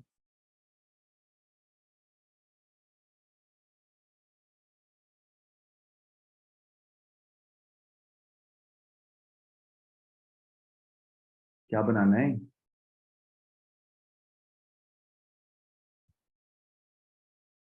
सही है, प्रोसीजर बनाना है, ठीक है। इस प्रोसीजर के अंदर आप एक नंबर लोगे दिस क्लब, उस दिस क्लब को आप इस एरे के अंदर सर्च करवाओगे, जहां पर मिल जाएगा उसके स्टूडेंट के नाम को प्रिंट करोगे और उसकी काउंटिंग भी करोगे इस तरीके से। ठीक है बच्चों, इसका स्क्रीनशॉट भी लेने अपने ग्रुप पे शेयर कर दें, तो फिर आगे चलूंगा। आ जाओ बच्चों, इस सवाल ये देखो, ये बड़ा अच्छा सवाल है। चलो इस सवाल को मैं पहले तरह डिस्क्राइब करूं, आपके पास बच्चों दो फंक्शन होते हैं, एक का नाम होता है मॉड और एक का नाम होता है डिव। अच्छा, मॉड का मतलब रिमाइंडर होता है, अगर तुमने टू को टू से डिवाइड किया तो वन तुम्हारा आंसर नहीं है, टू को टू से डिवाइड किया, जीरो इज योर मॉड, पता है ना आपको ये बात? ठीक है। और अगर टू को टू से डिवाइड करते हो तो ये जो वन आ रहा है ये तुम्हारा क्या कहलाता है, डेव। ये क्या कहलाता है तुम्हारा, डेव। ठीक हो गया। तो मॉड और डेव का मतलब समझ आपको आ गया। बच्चों एक फंक्शन होता है वो होता है लेंथ। लेंथ का मतलब क्या होता है, लेंथ का मतलब होता है अगर आपने आकिब लिखा हुआ है और आकिब की लेंथ बतानी है तो आप लेंथ कितनी बताओगे, वन टू थ्री फोर और फाइव। ठीक है, तो ये भी एक फंक्शन आपके पास होता है। ठीक है, मैं जरा इसको पहले बताऊं फिर मैं आपको वहां लेके जाता हूँ सवाल में।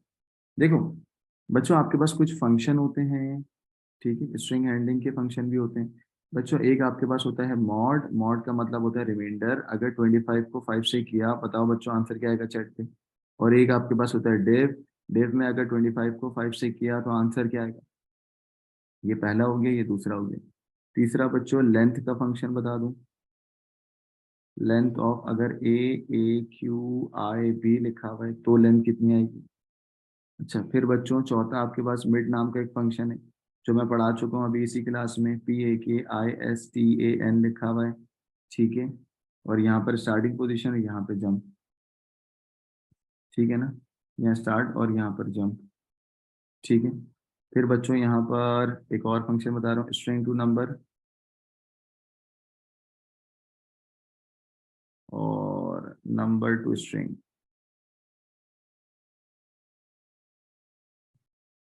ठीक है। ये फंक्शन मैं बता दूं उसके बाद लेके चलता हूँ आपको।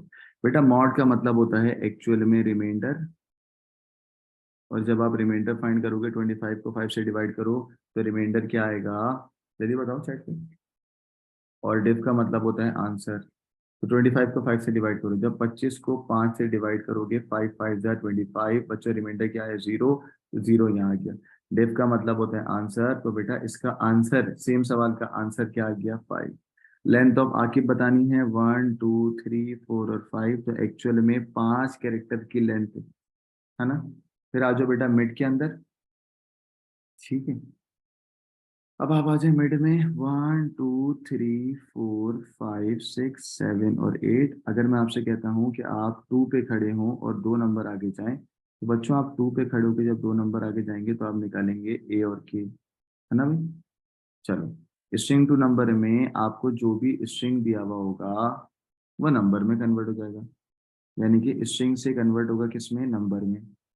क्या मतलब ये भाई, अगर स्ट्रिंग लिखा हुआ ना 0 1 0, तो एक्चुअल में ये स्ट्रिंग कन्वर्ट हो जाएगा किसमें, 1 0 में। और अगर नंबर लिखा हुआ है लेट सपोज ये, तो ये कन्वर्ट हो जाएगा किसमें, स्ट्रिंग में, लाइक दिस, ठीक है। स्ट्रिंग का मतलब ये होता है। मुझे उम्मीद है कि आपको समझ आ गया होगा। चलो बच्चों अब आपके पास यहाँ पर एक सवाल आया है, उस सवाल को आपको खुद देखना है।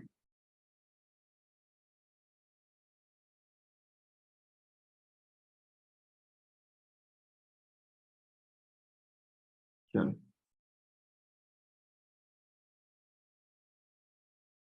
चलो इस सवाल के अंदर मैं हर लाइन को आपको बताता जाता हूँ, फिर नीचे वाली बातें आप करना। एक प्रोसीजर है बच्चों, उस प्रोसीजर का नाम क्या लिखा हुआ है, चेक। एक प्रोसीजर है, उस प्रोसीजर का नाम है चेक। और ये बात आपको पता होगी, इस लाइन नंबर 10 को मैं जूम कर रहा हूँ, कि भाई जब भी यहाँ पर ब्रैकेट होता है और ब्रैकेट के बाद अगर कुछ लिखा हुआ है तो एक्चुअल में ये पैरामीटर है ना। ये क्या है बेटा, पैरामीटर, ठीक है। याद रखिएगा आपके पैरामीटर का नाम है इन स्ट्रिंग, और आपके प्रोसीजर का नाम क्या है, चेक।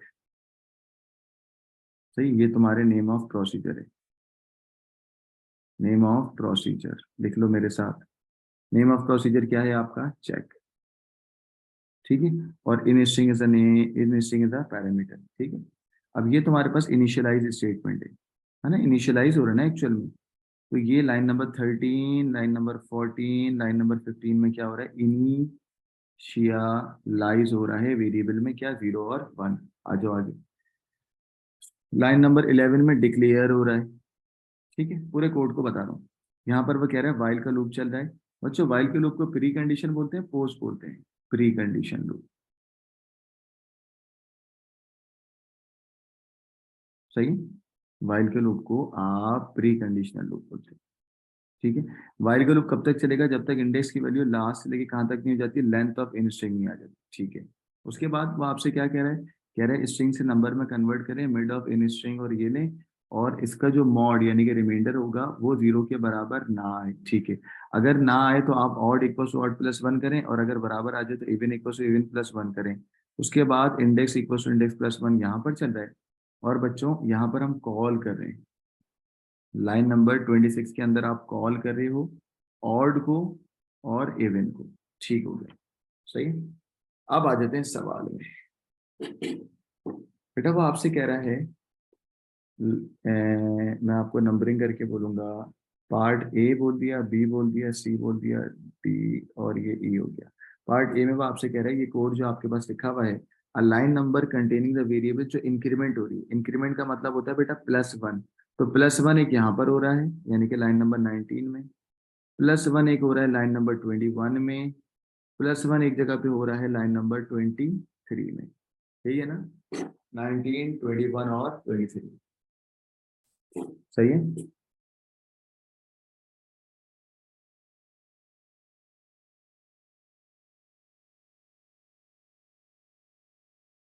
सही है ना?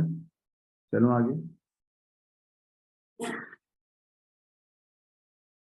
चलो, the type of loop structure. बच्चों कौन सा लूप इस्तेमाल हुआ है? अभी तो तुमने बताया प्री कंडीशनल लूप इस्तेमाल हुआ है ना, तो मैंने यहाँ लिखा कि भाई यहाँ तो प्री कंडीशनल लूप इस्तेमाल हुआ है।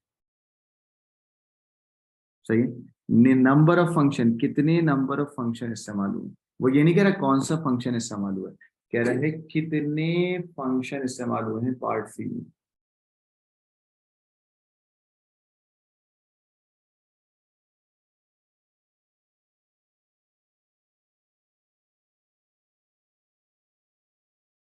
बताओ बच्चों, पार्ट सी का जवाब पूछ रहा हूँ, चैट पे बताएं। कह रहा है कितने नंबर ऑफ फंक्शन इस्तेमाल हुए हैं, जल्दी बताओ।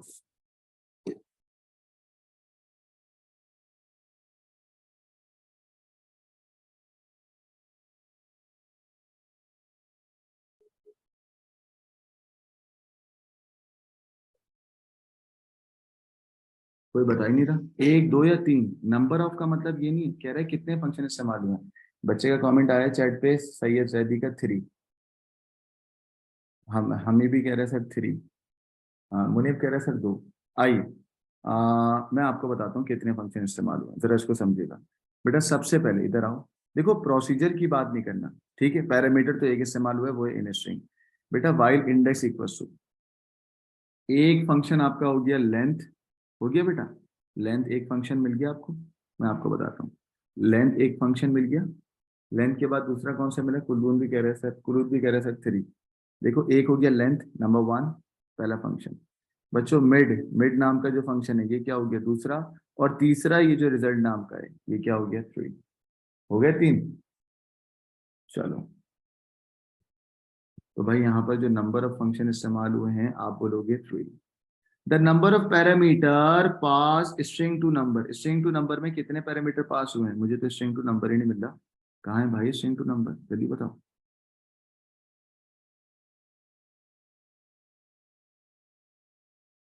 स्ट्रिंग टू नंबर कहाँ है? ओहो ढूंढो। ये रहा स्ट्रिंग टू नंबर जो है, हाईलाइट करता हूँ। स्ट्रिंग टू नंबर में कितने पैरामीटर पास हुए? पैरामीटर तो एक है या दो है, जल्दी बताओ।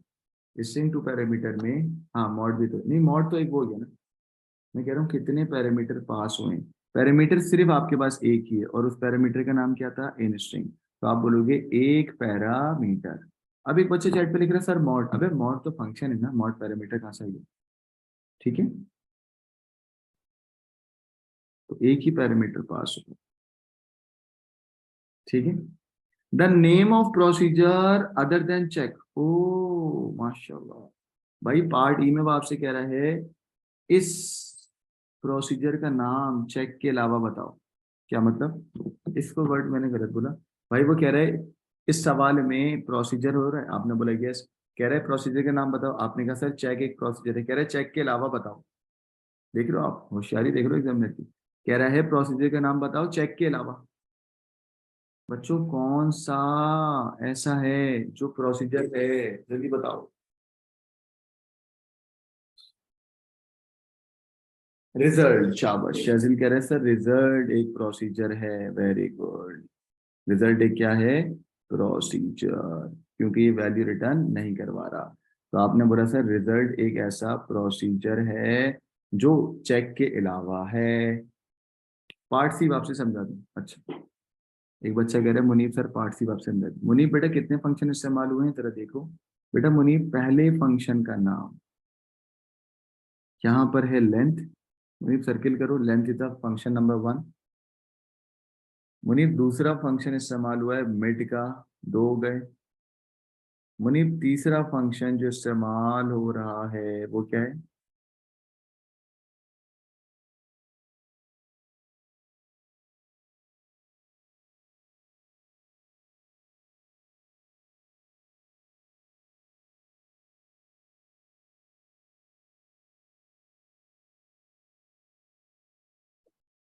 String to number.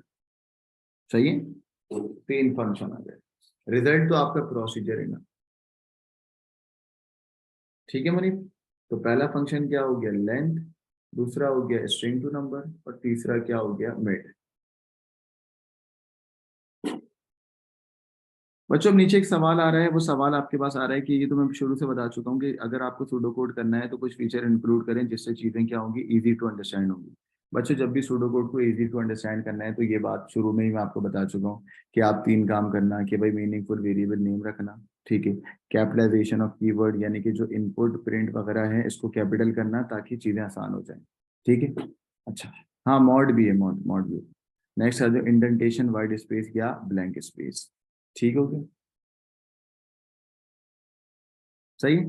तो ये तीन लाइनें आपको पता होनी चाहिए कि ये वो फीचर हैं जब आप सूडो कोड लिख रहे हो जिससे सूडो कोड आसान हो सकता है। तो पहला हो गया मीनिंगफुल वेरिएबल नेम, दूसरा हो गया कैपिटलाइजेशन ऑफ कीवर्ड, तीसरा हो गया इंडेंटेशन। बच्चों इंडेंटेशन पता है ना क्या होती है, कि अगर आप ऐसे लिख रहे हो तो आप अंदर करके जो लिखते हो वो कहलाता है इंडेंटेशन। आप एक लाइन लिखने के बाद वाइड स्पेस छोड़ दो, फिर एक लाइन लिखो, फिर वाइड स्पेस छोड़ दो।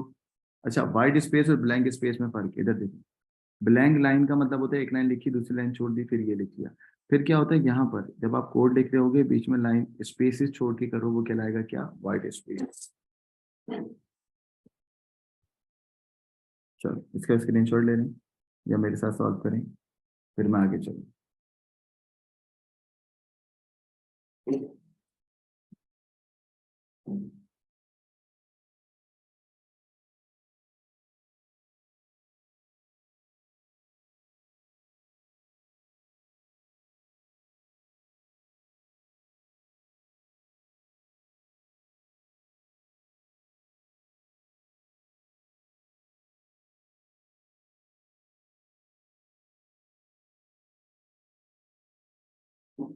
चलो ये फंक्शन का भी स्क्रीनशॉट ले लें, अपने अपने ग्रुप पे शेयर कर दिएगा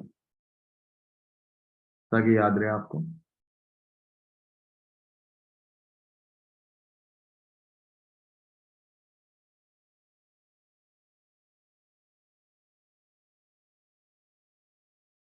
चलो बच्चों अगला सवाल आपके पास आया, कह रहा है कि आपने वाइल लूप इस्तेमाल किया। वाइल लूप का मतलब होता है प्री कंडीशन लूप। तो वो आपसे कह रहा है इसके अलावा कोई और आंसर बताएं जो बिल्कुल बेस्ट हो। मैंने कहा भाई एक और आपके पास लूप स्ट्रक्चर होता है, वो होता है फॉर टू नेक्स्ट। बच्चों फॉर टू नेक्स्ट वाला जो लूप होता है वो एक्चुअल में क्या कहलाता है, काउंट कंट्रोल लूप, है ना। तो फॉर टू नेक्स्ट वाला जो लूप होगा वो क्या कहलाएगा, काउंट कंट्रोल लूप। और काउंट कंट्रोल लूप में रेपिटेशन आपको पता होती है तभी आप लगाते हो। तो एक्चुअल में the loop structure that is use is not most suitable. अच्छा ठीक है, वो आपसे कह रहे हैं इसके अंदर जब आपको पता है कि कितनी मर्तबा लूप चलेगा तो आप जो ये प्री कंडीशन लूप लगा रहे हो ये ज्यादा सूटेबल नहीं। जब आपको बच्चों पता हो ना कितनी मर्तबा लूप चल रहा है, जब आपको पता हो ना कितनी मर्तबा रेपिटेशन हो रही है, फिक्स नंबर ऑफ रेपिटेशन के लिए बेस्ट लूप होता है फॉर टू नेक्स्ट। और बच्चों फॉर टू नेक्स्ट का एक और नाम होता है, वो होता है काउंट कंट्रोल लूप। क्या होता है बेटा, काउंट कंट्रोल लूप। क्या होता है बेटा, काउंट कंट्रोल लूप। अच्छा, तो count control loop is best suitable for this condition. यहाँ पर आप ये लिख रहे हैं, उसने बोला the loop structure is used in this pseudo code is not, जो अभी उसने वाइड टू एंड वाइल लगाई ये अप्रोप्रिएट नहीं है। आप अप्रोप्रिएट बताएं तो मैंने अप्रोप्रिएट बोला फॉर टू नेक्स्ट का लूप। फॉर टू नेक्स्ट का जो लूप है उसको तुम एक्चुअल में क्या बोलते हो, काउंट कंट्रोल लूप। उसका एक्चुअल नाम काउंट कंट्रोल लूप होता है। और count control loop is use for जब रेपिटेशन पता हो या फिक्स नंबर ऑफ रेपिटेशन। ठीक है बच्चों, चलो कह रहे हैं अगर तुम्हें ये चेंज करना हो तो तुम कौन सी लाइनों को चेंज करोगे। आइए जरा देखते हैं, फॉर टू नेक्स्ट लाइन के अंदर आप 1 से लेके 100 तक करोगे बट लाइन नंबर भी मेंशन करो। आओ बच्चों, भाई वाइल लूप कहाँ लगा हुआ है, अब देखो वाइल लूप लगा हुआ है लाइन नंबर 17 में। लेकिन लाइन नंबर 17 का इंडेक्स 1 कहाँ लिखा हुआ है बेटा, लाइन नंबर 15 में। तो मैं बोलूंगा भाई लाइन नंबर 15 को सबसे पहले हटाओ, क्योंकि फॉर टू नेक्स्ट में ऐसे होता है ना, फॉर इंडेक्स इक्वल्स टू 1 से लेके लेंथ ऑफ इन स्ट्रिंग चलेगा, है ना। तो लाइन नंबर 15 को चेंज करना होगा। और लाइन नंबर 23 के अंदर फॉर टू नेक्स्ट में index equal to index plus 1 नहीं आता। तो एक्चुअल में लाइन नंबर 15 और लाइन नंबर 23 को, 15 और 23 की जरूरत नहीं होगी। क्यों नहीं होगी, क्योंकि फॉर टू नेक्स्ट लूप में इंडेक्स इक्वल टू 1 लिखने की जरूरत नहीं होती। और फॉर टू नेक्स्ट लूप में बार बार index equal to index plus 1 लिखने की जरूरत नहीं होगी। ये बात आपको लूप जिसने पढ़ा होगा उसको ये बात पता होगी कि हम ऐसे लिखते हैं ना, फॉर इंडेक्स इक्वल्स टू 1 से लेके 100 तक। जब हम ऐसे लिखेंगे तो लाइन नंबर 15 की जरूरत नहीं है। और लाइन नंबर 23 की भी क्या जरूरत है, क्योंकि फॉर तो खुद ही इंक्रीमेंट करता है ना, तो no need for line number 15 and line number 23। वालेकुम अस्सलाम शाफे, अल्लाह का शुक्र है, आप बताएं। चलो, तो इसका आंसर देखिएगा बच्चों, यही है ना। कह रहे हैं जब तुम फॉर टू नेक्स्ट लगाओगे तो कौन सी दो लाइनों को रिमूव करोगे। मैंने कहा भाई लाइन नंबर 15 को, लाइन नंबर 23 को, क्योंकि इंडेक्स 1 से लेकर 100 तक जब होगा तो मैं लाइन नंबर 15 और 23 यूज नहीं करूंगा।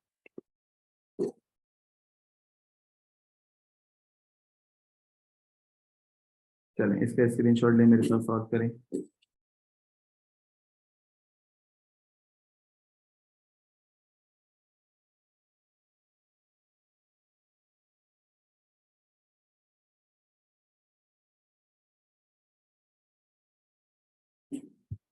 चलो बेटा, अगला सवाल।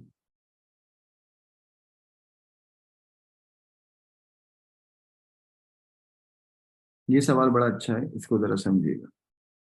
मैं सवाल को रीड करने के लिए आपको 5 मिनट दे रहा हूँ, आराम से, ये टेक्स्ट फाइल का सवाल है, इसको जरा रीड करें। फिर मैं अभी 1 से 2 बच्चों को कॉल पे यानी कि अनम्यूट करके उनसे पूछूंगा इस सवाल में लिखा हुआ क्या। सॉल्व मैं कराऊंगा, आपको सिर्फ सवाल को बताना।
चलो, हाँ भाई बच्चों, सवाल समझ आ गया सब। इस सवाल को आसान कर देता हूँ भाई। तो आपसे कह रहे हैं सवाल में, a company has several department, each department store the name, each department store the, her department क्या स्टोर कर रहे हैं, नाम और ईमेल एड्रेस, नाम email address and the status of each employee in this department. 3 चीजें स्टोर कर रहे हैं। क्या क्या स्टोर कर रहा है बेटा? स्टोर कर रहे हैं नाम, स्टोर कर रहा है ईमेल, और स्टोर कर रहा है क्या, स्टेटस। अच्छा ठीक है, और वो सब का सब स्टोर हो रहा है किसमें, टेक्स्ट फाइल के अंदर। ठीक है, a text file has same format, ठीक हो गया, सही। अब आपसे कह रहा है the employee detail are stored as 3 separate string, जो एम्प्लॉय की डिटेल है वो 3 सेपरेट स्ट्रिंग में स्टोर हो रही है कंसेक्यूटिव लाइन के अंदर, लाइन 1, लाइन 2 और लाइन 3, देख रहे हो, ठीक हो गया। An example of the 6 line of one of the file are as follows. अच्छा, लाइन 1 में क्या स्टोर हो रहा है, फर्स्ट एम्प्लॉय का नाम, लाइन 2 में स्टोर हो रहा है उसका ईमेल एड्रेस, लिखा हुआ है ना, नाम। सेकंड में क्या स्टोर हो रहा है बेटा, ईमेल एड्रेस, ठीक हो गया। थर्ड में क्या स्टोर हो रहा है बेटा, स्टेटस, है ना, ये 3 हो गए। चौथे में स्टोर दोबारा से वही हो रहा है, अगर आप देखें तो एक्चुअल में ये 3 3 का बंच है। शुरू के 3 में स्टोर हो रहा है नाम ईमेल एम्प्लॉय, नाम ईमेल और फिर एम्प्लॉय, ठीक हो गया। नाम ईमेल एम्प्लॉय, नाम ईमेल एम्प्लॉय, ठीक है। अब आगे क्या करना है वो देखिए। कह रहा है एक प्रोसीजर बनाए, उस प्रोसीजर के अंदर मेक न्यू फाइल नाम रखना है। अच्छा, तो ये मुझे समझ आ रहा है कि कुछ नई फाइल बनने जा रही है। उस प्रोसीजर में 3 पैरामीटर होंगे, एक एग्जिस्टिंग फाइल का नाम होगा जिसको मैं बोलूंगा ओल्ड फाइल, एक न्यू फाइल का नाम होगा जिसको मैं बोलूंगा न्यू फाइल, और एक होगी सर्च कराने वाली वैल्यू जिसको मैं बोलूंगा स्टेटस। ठीक है, 3 पैरामीटर के फंक्शन बने। ओके भाई, create a new text file using this name, बच्चों मेरे साथ लिखें, जिसको मैं नई टेक्स्ट फाइल बनाऊंगा उसका नाम बोलूंगा make new file. Write all the employee detail into the text file, status is not equal to search. अच्छा ठीक है, ओके बच्चों, ये कुछ पॉइंट है, इसको जरा पढ़ें। Point number 1, point number 2, point number 3, point number 4, point number 5। कह रहा है कि आप न्यू फाइल बनाएंगे, ठीक है, उसके बाद write all the employee detail to the new file where the employee status is not equal to the search value. ठीक है, आप एक्चुअल में आप सर्च वैल्यू को स्टेटस बोलेंगे। आप एक नई फाइल बनाएं जिसमें जिसमें आपकी सर्च वैल्यू अगर बराबर नहीं आ रही तो उन सबको उठा के उसमें कॉपी कर दें, उन सबको उठा के उसमें क्या कर दें, कॉपी कर दें। Count the number of sets of employee detail where is in the original file, जो original file में उसको भी रखिएगा। Count the number of sets of employee detail that were written into the, अच्छा, जब जब तुम राइट कर रहे हो तो उनकी भी क्या करना, कॉपी की भी काउंटिंग कर लेना। ठीक है, प्रोड्यूस कर दो क्या, समरी रिपोर्ट, प्रोड्यूस करो क्या, समरी रिपोर्ट। इसको आसान अगर मैं करूं तो आप एक जगह से दूसरी जगह पे डेटा, एक फाइल से दूसरे फाइल में डेटा शिफ्ट कर रहे हैं। किन को शिफ्ट कर रहे हैं, जिनका स्टेटस आपकी सर्च वैल्यू के बराबर नहीं आ रहा। यही है ना मतलब, यानी कि आप एक नई फाइल बना रहे हैं, उस नई फाइल में आप जो लाइन नंबर 3 है वो लाइन नंबर 3 स्टेटस के बराबर ना हो, लाइन नंबर 3 स्टेटस के बराबर ना हो, तो आपको क्या करना है, आपको उसमें कॉपी करा देना। बच्चों इधर देखो, आप जो पुरानी फाइल बनाओगे उसमें उसको हम बोलेंगे ओल्ड फाइल जो ऑलरेडी बनी हुई है, जो आप न्यू बनाने जा रहे हो उसको क्या बोलूंगा, न्यू फाइल। एक्चुअल में लाइन नंबर 3 में क्या स्टोर है, status of each employ. Status of each employ को मैं सर्च कराऊंगा, अगर वो नहीं मिला तो मैं उसका डेटा न्यू फाइल में डाल दूंगा, मिलने वाले का नहीं। अगर अगर फर्स्ट एम्प्लॉय या किसी भी एम्प्लॉय का स्टेटस आपको नहीं मिलता तो आप वो सारा का सारा डेटा किस में अपलोड कर दोगे बेटा, न्यू फाइल में। किस में अपलोड करोगे, न्यू फाइल में। सवाल समझ आ गया है, कोई मसला तो नहीं। जब जब तुम बेटा ओरिजिनल फाइल से डेटा निकालोगे तो तुम उसकी काउंटिंग भी करना, और नए डेटा में जितनों का डेटा जाएगा उसकी भी क्या करोगे, काउंटिंग करोगे।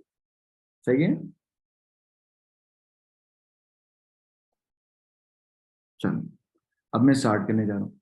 मैंने कहा मैंने एक प्रोसीजर बनाया, प्रोसीजर का नाम क्या है बेटा, मेक न्यू फाइल, और न्यू फाइल में 3 पैरामीटर हैं।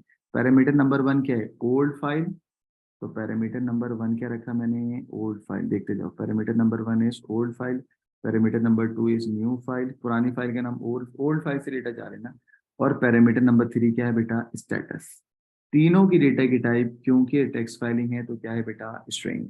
ठीक है, अब मैं डिक्लेयर करने जा रहा हूँ पहली लाइन, दूसरी लाइन, तीसरी लाइन, और लाइन में जो भी डेटा होगा वो क्या होगा, स्ट्रिंग होगा।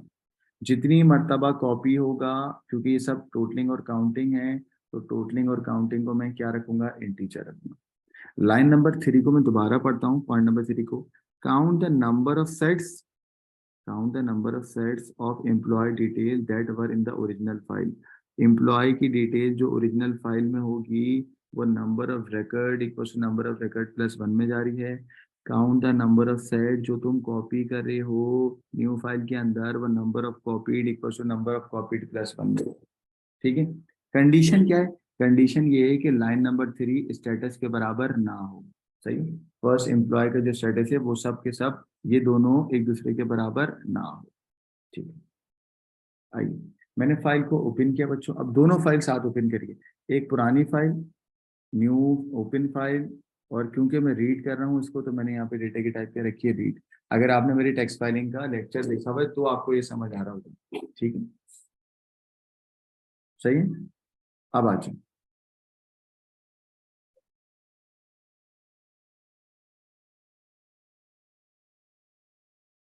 चलो, तो यहाँ पर तुमने न्यू फाइल को ओपन किया, क्योंकि तुम डेटा लिख डालने वाले हो, डालने वालों के लिए हम क्या करते हैं, इंसर्ट करने के लिए क्या करते हैं बेटा, इंसर्ट करने के लिए हम लोग क्या करते हैं बेटा, राइट करते हैं। क्या करते हैं, राइट। क्योंकि टेक्स्ट फाइलिंग का सवाल है तो तुम यहाँ पे लिखोगे वाइल नॉट ईओएफ, यानी कि लास्ट तक चलते रहे, जो भी फाइल का नाम होगा वो यहाँ आ जाएगा। अच्छा, फाइल का नाम क्या लिखा हुआ है जरा बताओ, सवाल में कोई फाइल का नाम है? नहीं है ना। जब फाइल का नाम गिवन नहीं है तो आप यहाँ पर टेक्स्ट फाइल या दिस फाइल भी लिख सकते हो।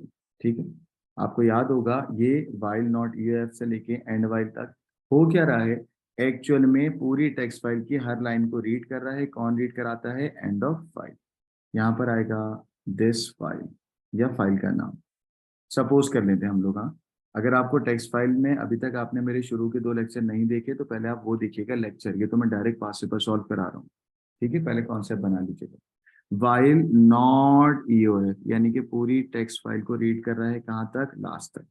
अब हम शुरू की 3 लाइनों को पहले रीड करेंगे, है ना। रीड फाइल, कौन सी फाइल? ओल्ड फाइल में, और लाइन 1 में डाल दिया एक। रीड फाइल ओल्ड फाइल के अंदर लाइन 2 में डाल दिया। रीड फाइल ओल्ड फाइल में किस में डाल दिया बेटा? लाइन 3 में। उसने बोला था जितनों को तुम रीड करोगे उतने की काउंटिंग भी करना, और पुरानी फाइल में जो भी मैं काउंटिंग करूंगा वो बोलूंगा नंबर ऑफ रिकॉर्ड, और नई के अंदर मैं बोलूंगा नंबर ऑफ कॉपीज। पुरानी फाइल की 3 लाइनें मैंने उठाई और कहाँ डाली? न्यू में। लेकिन मैंने क्या बोला था? अगर लाइन 3 मेरे स्टेटस के बराबर ना हो तो डालना, है ना। एक्चुअल में वी आर कॉपिंग एक्चुअल में we are copying from old file से न्यू फाइल में, बट कंडीशन क्या हो कि लाइन 3 स्टेटस के बराबर ना हो। बट लाइन 3 स्टेटस के बराबर ना हो। अगर लाइन नंबर 3 स्टेटस के बराबर नहीं होगी तभी मैं डेटा को कॉपी करूंगा। बच्चों, नया डेटा को डालने के लिए राइट फाइल आता है। कोई बच्चा मुझे चैट पे बता दे कि राइट, देखो, रीड फाइल में फाइल का नाम पुराना वाला क्या था? Old file. राइट फाइल में नए फाइल का नाम क्या है? जल्दी बताओ। मैं बता चुका हूँ यहाँ पर। यहाँ क्या आएगा क्वेश्चन मार्क में? जल्दी बताओ।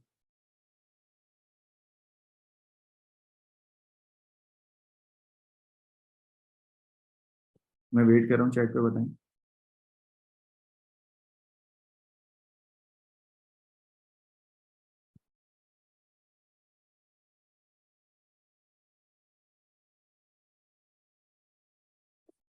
न्यू फाइल, शाबाश। क्योंकि आप ओल्ड फाइल से डेटा लेके न्यू फाइल पे आ रहे हो ना, तो राइट फाइल में क्या आएगा? बच्चे चैट पे लिख रहे हैं न्यू फाइल, शाबाश। तो न्यू फाइल के लाइन 1 में जाएगा, न्यू फाइल के लाइन 2 में जाएगा, और न्यू फाइल के कहाँ जाएगा? Line number 3। आगे बात समझ। वी आर कॉपिंग अवर पुरानी फाइल की line 1 line 2 line 3 in the new file, but condition check कर रहे हैं कि लाइन 3 स्टेटस के बराबर ना हो। लाइन 3 स्टेटस के बराबर ना हो। Got it? कोई मसला तो नहीं है?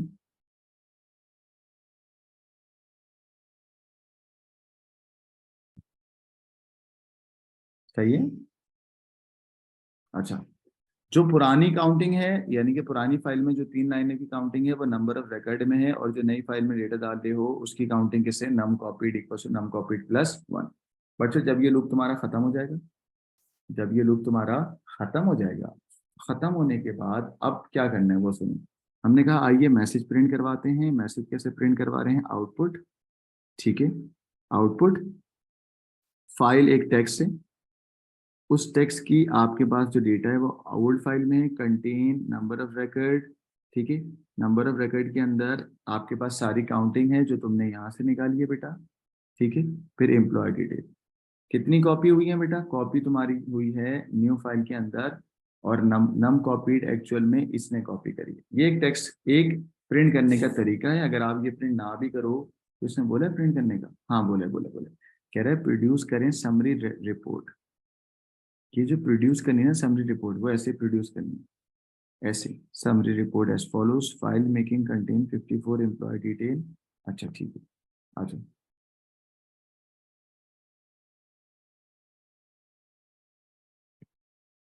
मैं आपको समरी रिपोर्ट प्रिंट करा के दिखाता हूँ। देखिए, समरी भी तो प्रिंट करनी है ना बेटा। देखो आराम से, 2 लाइनें आउटपुट होंगी। This is line number 1।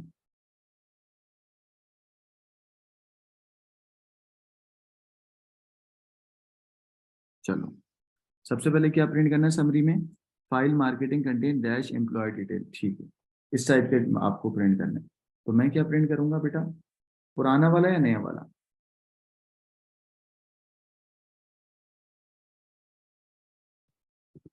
सबसे पहले पुरानी फाइल की बात होगी तो मैं बोलूंगा भाई जो भी आपकी फाइल है ना, एक टेक्स्ट प्रिंट कर रहा हूँ, इस टेक्स्ट के अंदर जो मेरा एक्चुअल में पुरानी फाइल का नाम है वो तो है ओल्ड फाइल। फाइल का नाम क्या हो गया? Old file. फाइल का नाम क्या हो गया? Old file. ये कंटेन करता है एक स्ट्रिंग, ठीक है, कंटेन, सवाल में लिखा हुआ है एक्चुअल में ये पूरा कंटेन। और कंटेन किस में करेगा? ओल्ड स्ट्रिंग के लिए कंटेन क्या है? मैं कह रहा हूँ ओल्ड स्ट्रिंग के लिए कंटेन क्या है? नंबर ऑफ रिकॉर्ड है ना, नम रिकॉर्ड है ना, तो यहाँ पर क्या आएगा? नम रिकॉर्ड। ठीक है,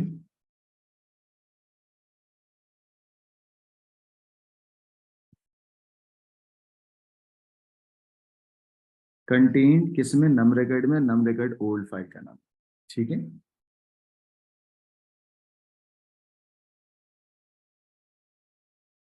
अच्छा ये तो एक बात हो गई। ये देखो, ये पूरी बात मैंने यहाँ पर लिख दी।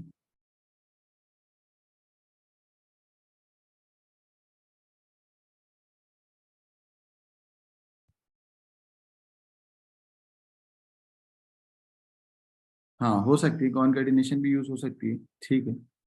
लेकिन वेरिएबल कहाँ से आएंगे? वेरिएबल को भी तो बताना है ना यहाँ पर, समझे बात मुनीब? ठीक है, अच्छा ये एक लाइन हो गई।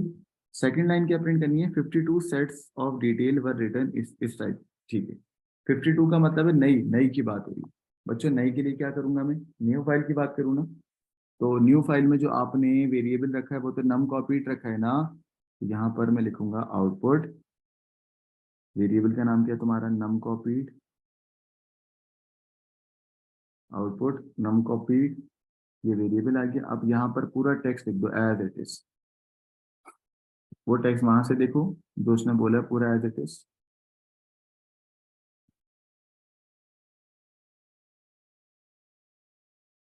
टेक्स्ट क्या बोला है जल्दी देखो। टेक्स्ट में उसने बोला है employee set of detail were return to the new file. ओहो इतनी लंबी पूरी अंग्रेजी लिखना, सही है। Employee set detail were return to the new file, ये मैं लिख नहीं रहा, आप लोग खुद लिखेंगे वहां से देखते हुए। और जो न्यू फाइल है बच्चों, उस न्यू फाइल का नाम आप लोग मुझे बताएंगे क्या है? इस न्यू फाइल का नाम है क्या? New file. आगे समझ में? तो एक्चुअल में हमने उसको देखते हुए ये समरी रिपोर्ट प्रिंट करी।